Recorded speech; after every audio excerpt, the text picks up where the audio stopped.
Gusto mong gusto mo ng magandang laban, iwan ko lang kung papalag ka ba. Sinasabi-sabi mo pa, bunganga lang daw, malakas. Patay tayo dyan.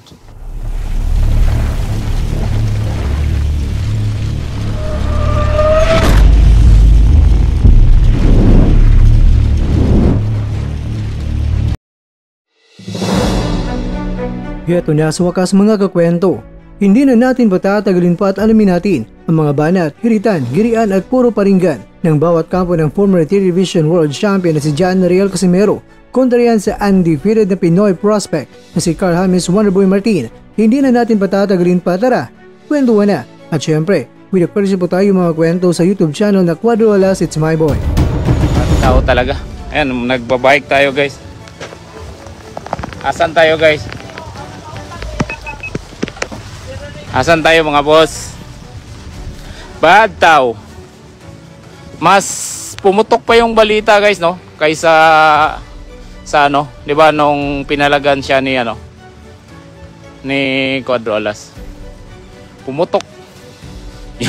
Yung laban hindi pumutok. Kasi nga 'di ba, in-expect na natin na makakita tayo ng magandang laban. 'Di ba? Expect na tayo na maganda yung mapapanood natin. Ayo. Expect na natin yun na 'di ba nung nasa US na siya, maganda na performance yung makikita natin. Tapos kami sinasabihan kami na hindi daw professional. Nakakahiya naman pag gano'n, no? Ito lang masasabi ko sa iyo, bad tao ha. Bad tao. Ito yung masasabi ko kasi bad guy. Kahit naman napapaligiran ka ng milyon na professional. 'Di ba? Kung ikaw naman ay amateurist, wala talaga. Kalain mo 'yun. Saan ka makakita ng mga ganyang klaseng na walang plano ba? Suntok lang kay suntok. Walang plano. Diba? Suntok lang ng suntok Ala, sige, suntok lang ng suntok. Pag si Cuadro Alas naman, pag makita mo minsan nagpapatama yan, minsan hinihingal-hingal yan, pero hindi mo alam. Hindi mo alam yung mga diskarte namin Kailangan natin guryo-guryo ba kung sa Bisaya pa. Diba? Diskarte tool. Pag si Cuadro Alas naman, pag makita mo minsan nagpapatama yan, minsan hinihingal-hingal yan, pero hindi mo alam. Hindi mo alam yung mga diskarte namin Kailangan natin guryo-guryo ba kung sa Bisaya pa. Diba? Diskarte tool. 200 ang kilo na sa tatulungan dagko. 180 ang kilo na sa Thailand. Bad tao. 220 ang kilo. Bad tao, pumutok pa yung 200 ang kilo na sa tatulungan dagko. Oy, kisa ito nang itag-isda. Gusto mo ng magandang laban, iwan ko lang kung papalag ka ba. Sinasabi-sabi mo pa, bunganga lang daw, malakas. Patay tayo dyan. Ang dami ng laban namin na pinapatunayan namin.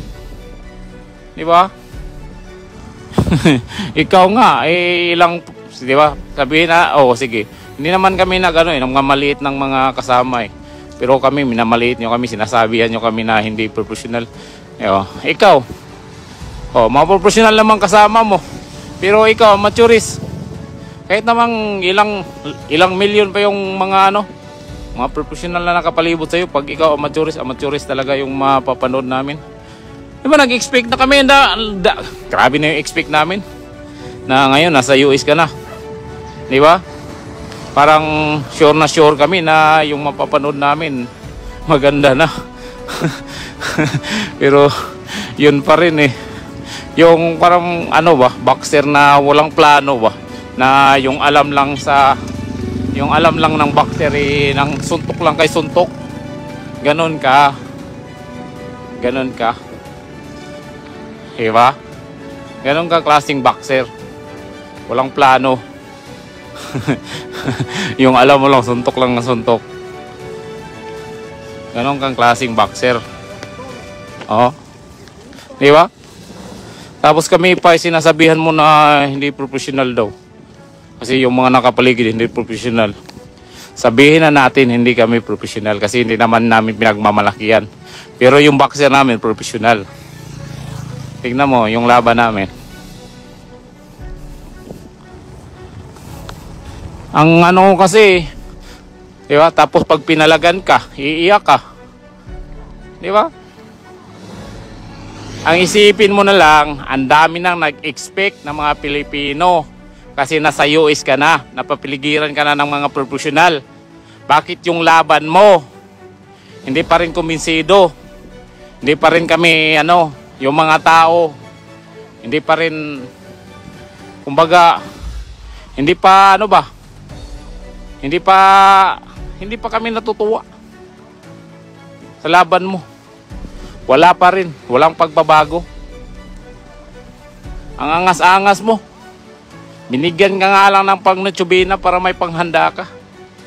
Diba, sa gym lang kayo lumaban eh. Nag-angas-angas ka pa. Ay, naglobat yung ko. Lumaban, tapos nag-angas-angas. Mag-angas-angas dyan kung wala ka pang napatunayan. Binabatikos pa ng mo. Nang papa mo yung mga kalaban namin. Alam mo ba, yung mga kalaban namin, ilang Pilipino na ang tinumba? Baka, wala namang alam yung na yan. Papa mo, walang alam. Ilan na yung kalaban? Yung kalaban namin, ilang Pilipino na yung tinumba nila. Tapos, yung mga kalaban namin lahat, nasa top 10. Diyan. Nandyan sa top 10 lagi yung mga kalaban namin.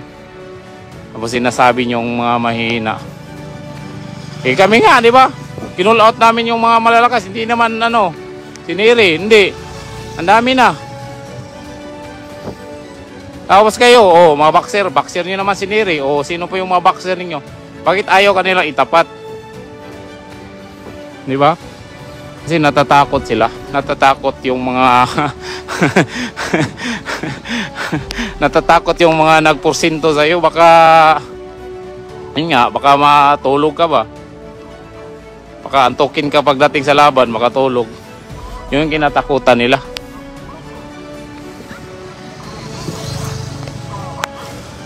Di ba?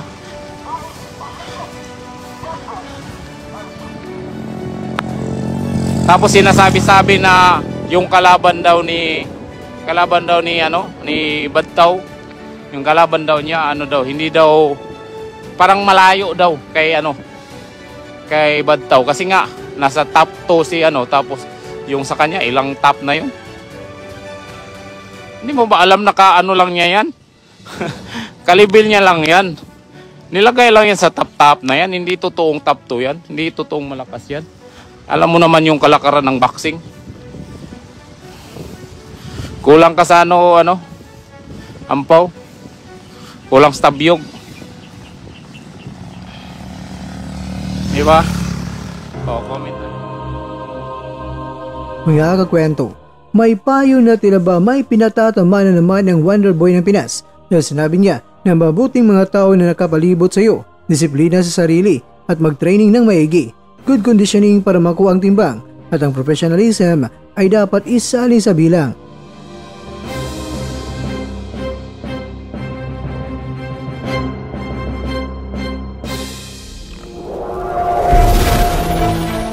At dyan, nagtatapos ang ating kwento.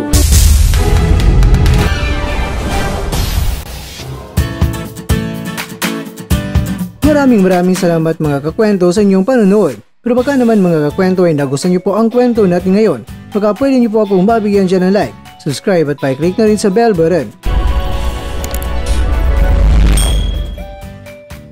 Pero bago tayo matapos mga kwento, syempre, shoutout muna tayo dyan sa ating mga kakwento. Kay kakwentong Tito Borgs, kay kakwentong Michael, kay kakwentong Gennaro Inderio Jr. at kay kakwentong nanonood niyong shoutout siyo dyan. Bueno, hanggang dito muna ang ating kwentuhan. at abangan nga po ating susunod na video. At dito lang po yan sa isang channel na kung saan maaring ito'y mga kwentong di pa na kwento sa inyo.